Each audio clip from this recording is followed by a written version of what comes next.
In this next riff, we're going to look at something in the style of Black Sabbath, and it's going to be a similar concept as the AC/DC song, but with a different application. So what we're going to be doing here is talking about how we can take our power chord shapes or our simple chord shapes and make them very movable. And in the case of AC/DC, we saw how we could essentially come up with a little shared position where we only have to move one finger.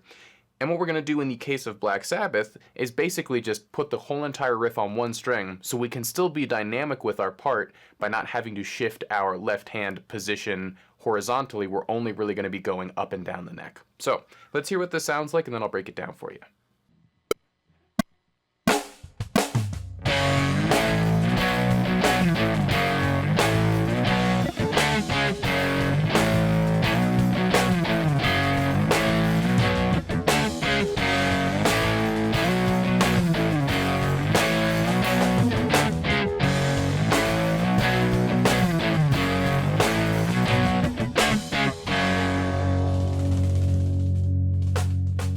So with this song, or this little riff we're doing here, we're just going to be using our standard power chord shape, and I'm also going to abbreviate it. I know sometimes we like to do the 3-note power chord. In this case, we're just going to be using 2 notes. So this song is in the key of F sharp. So this is the 2nd fret of E, which is our F sharp note, and then the 4th fret of A, right? And we can also see when we're using power chords, just like when we use bar chords, we can start to play in some keys that we wouldn't maybe necessarily play, you know, on the guitar originally, right? This is a little bit different than some of our blues keys or some of our open AC/DC keys, and that the key of F sharp doesn't really use a lot of these open strings in the way that other keys will. So again, this is one of the really great uses of power chords and bar chords, and what allows us to play in keys we might not normally do.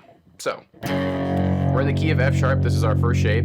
We're gonna play our F sharp chord. We're gonna go up to our A chord, and then we're going to go up to our B chord.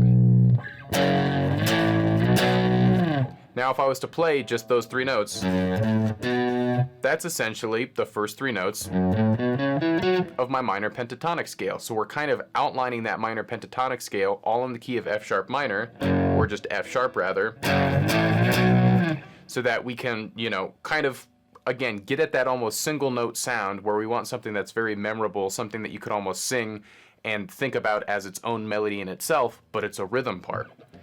So we have the 2nd fret of E and the 4th fret of A. We move our power chord shape up to the 5th fret of E and the 7th fret of A. And now we're up at our B, which is the 7th fret of E and the 9th fret of A. And whenever we're moving our power chord up, I like to describe it, and if you've taken a course with me before, you'll know this is one of my favorite analogies, is the motorcycle sidecar, where my first finger is leading the show, and my ring finger is just kind of along for the ride. So as I move up with my first finger, I'm just making sure that my ring finger is always maintaining this relationship with my index finger. So as I go up, obviously my frets are going to become smaller and smaller, but what helps is, I noticed a lot of times with players who are beginning, is they'll play this power chord, and in their brain they're thinking 2 and 4, and then they go, okay, what's the next power chord? It's 5, and then it's 7. What's the next? And they really treat them as 2 independent parts. And what we want to work towards here is really just seeing this as a nice collective unit. So whenever I'm playing this, I'm never really thinking 2 and 4.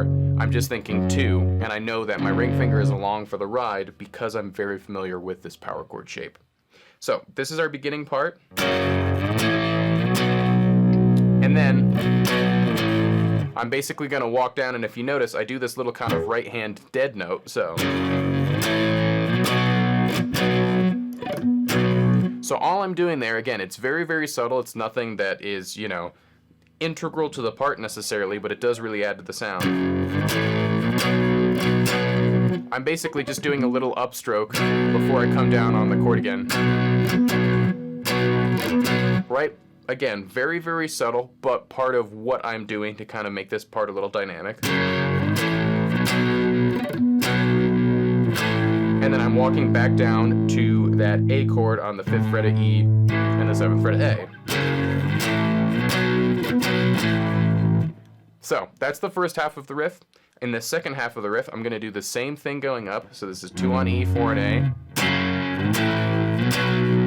And I'm going to walk up from my F sharp chord to my A power chord to my B power chord. And now I'm going to do this to end it. So this jump is going to be tricky. I'm going to jump to the 5th fret of the A string and the 7th fret of D. And then I'm going to walk down 1 fret so that it's 4 and 6 for this C sharp chord. So that's that whole second half is. And when I put those two together, I get my full riff.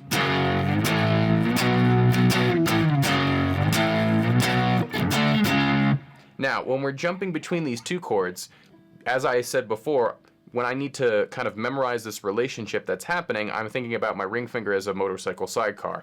And that's so I can easily remember parts. But it's also so I can easily shift to other parts. Because what's happening here is I have to shift string sets and shift a string. So in doing that, when I'm shifting frets and shifting a string set, that's a lot of work that I have to do where, you know, I have a very short amount of time to move 2 fingers at once. So again, if I'm really specific about this relationship and I know my ring finger is always just going to be along for the ride, which comes with practice of power chords, it's going to allow me to get to that chord a lot easier instead of going, okay, I'm playing 7 on E and 9 on A. Now let me put my first finger first on the 5th fret of A and then my ring finger on the 7th fret of D. You can see how we will have to do that when we're starting out, but as we become more and more comfortable with passages like this, we really just want to think it's a power chord from the 7th fret of E. It's a power chord from the 5th fret of A, and know that our ring finger is just along for the ride, maintaining that relationship no matter where our index finger is. So once again, just without the track, I'm playing the riff all the way up, where I'm basically just walking up these 3 power chords and walking them down, and then I do that little variation the second time through. And all that together basically makes up that riff. So let's hear it once more with the backing track.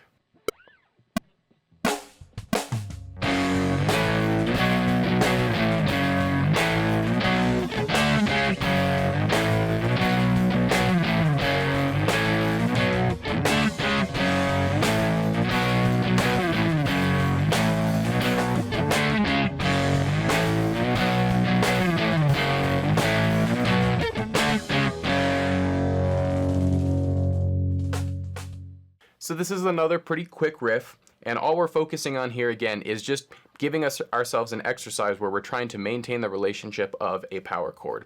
And very dynamic parts like this are a great exercise for that.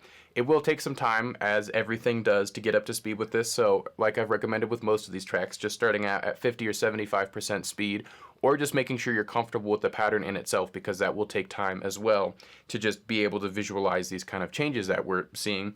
And as time comes, then we can slowly speed up the track and get more comfortable with this. But what we're also learning just from a riff-making perspective, a songwriting perspective, is how we can use power chords and some of these simpler shapes now that we're going to go back to make these very dynamic riffs, right? So we're not just playing, like I said, these open, a lot of times when we're playing rhythm guitar, we're just playing things that are, you know, kind of providing a backdrop for what a lead guitarist is doing or for what a singer is doing and a vocalist.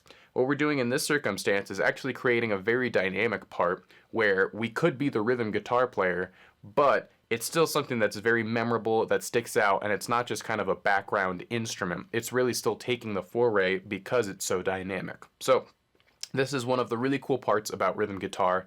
And even though sometimes rhythm guitar gets a bad rap because people might think it's boring, I actually think it's a much more dynamic instrument than people realize, and you have all of these different options for making parts that I think are a lot of times are a lot more interesting than a lead guitar part might be. So just know that as you're practicing through this, this is really just, we're seeing the full scope of what we can do on rhythm guitar, and we're just working on all of our changes and making sure our power chords are sounding great.